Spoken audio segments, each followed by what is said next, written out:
So they just released a gun control proposal, and they're beginning to emerge. Vice President Biden met with advocates on both sides of the case, and also representatives of the entertainment industry. And now the gun control measures include 19 steps that President Obama can initiate via executive order, which is interesting because then you don't need legislative approval. However, what will often happen is he could administer this through executive order, and then we'll go immediately to the courts.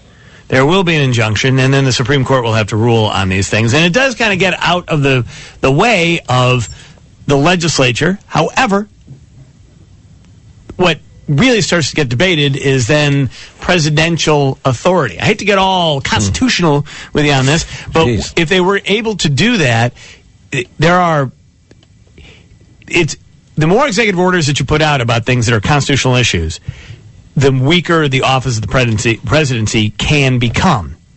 Because then the Supreme Court goes, nope, you can't do it if you draft a bunch of sloppy crap. That's a legal term, by the way. Sloppy crap. Yeah. It was also my clown name in the younger early brother 1980s. of habeas corpus, I believe. They ran out of creativity at that point. So, Lord. Biden's proposal, we met with the vice president yesterday, and the vice president said we need a comprehensive package to put an end to help gun violence. Congress is going to be important. It's going to be a cooperative effort with the two branches of government. That, according to Democratic Congressman Mike Thompson. That's what he was saying. Now, included an appointment of a director for the ATF, because apparently they haven't had one in a while. They've been without a permanent leader for 6 years, which tells me they may not need one. Gun Violence Task Force member also stated the president could demand the federal agencies provide information for background checks of the company gun purchases. And they feel such a move would make gun buying reviews comprehensive and complete as possible. They are not currently as complete as any. I mean, the bottom line is we got to make sure that crazy people and criminals don't get their hands on guns. But, by just walking into a store, but that's only a little piece of the issue. All right, now, Pat Camden, the spokesman for the Fraternal Order of Police, those guys deal with this on a daily basis in Chicago. And Pat, is there any kind of comprehensive gun reform law that you could see being, whether it's enacted by the president through an executive order or the city council of Chicago, all the way down the line, that you think would be helpful in a situation like this as your many years as a Chicago cop? No. To answer your question directly, no. Chicago has more gun laws on the books than any city in the nation, and we lead them with homicides. What we need are teeth in the laws that exist. Now, I can use the superintendent's quote very easily. The Chicago Police Department confiscates 9 more guns per man than the New York Police Department does. Why is that? Do they carry less guns in New York and in New York State? Guess what? They do. Why?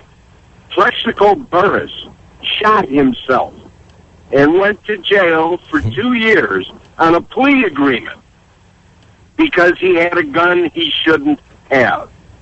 What happens with those 7,400 guns we recover in the city of Chicago? They go to court, we keep the gun, but what happens to the bad guy? There's no repercussions for carrying a gun in the city of Chicago, the state of Illinois. And it's funny because they made that into a felony, and that was in the 1990s, and they thought, well, that's really going to solve this thing, and now they just don't. The argument is, and the county sheriff will tell you this because he's the guy who has to administer the inmate system to keep these guys in, to show up back to court. And you can hear it from the state of Illinois prisons people. They don't have the room for it, but yet they have an entire prison right now that's got nothing but guards and no inmates in it. I mean, this thing is a mess on every level. Let me ask you though, when you talk about what happens in the streets here, how else are these guns getting into Chicago do you think, other than straw purchasers? Are there where are these guns coming from? Are they legal guns or illegal guns that are ending up on the streets here? That's interesting. The FBI just completed a 5-year study in talking to offenders who were involved with shooting the police. They looked at 800 cases. They picked out 50 or 60 cases. They talked to the offenders, and every one of them laughed at gun laws. They buy their guns on the street. They either are coming through straw purchases, possibly. A good majority of them are coming out of theft. A burglary, you wind up stealing a couple guns, you sell them on the street. They're not worried about gun laws. They're not worried about anything legal. They buy a gun. Whatever gun they buy is the gun they'll use. They're not looking for a particular brand. It's a cottage industry that's created and is available because of, unfortunately, states like Indiana and Mississippi, where you can buy guns without a problem.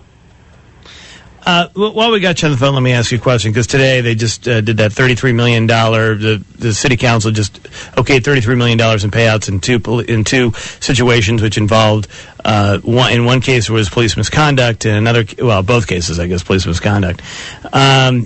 Where's the FOP on that? Did they have a statement on the reacting to that?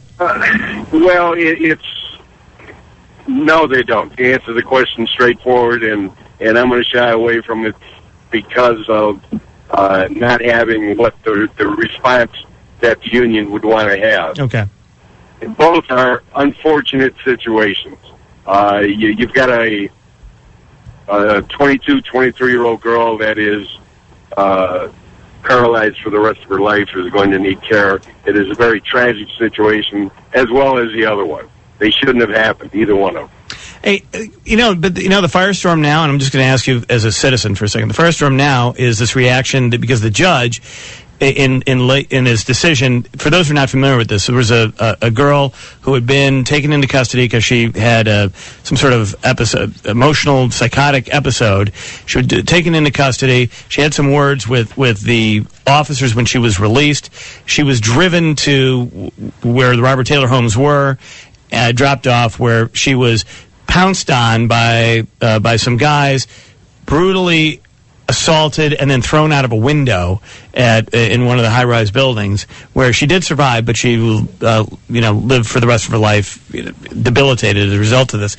And the judge, in giving the award to the family here, said that this was like these cops dropped her off in the lion's den, and now there's an alderman from the area who's like, I can't believe you would refer to these people as animals, but it is a lion's den. I mean, it is like dropping them off in a lion's den, because clearly it's what happened. And I know you're absolutely right, Ro. I mean, they tore those buildings down for a reason. Yeah. And we can look at a million different reasons, but again, it is a tragic situation that shouldn't have occurred. I don't know if that case went to court or if that's the out-of-court settlement. I think that's the case.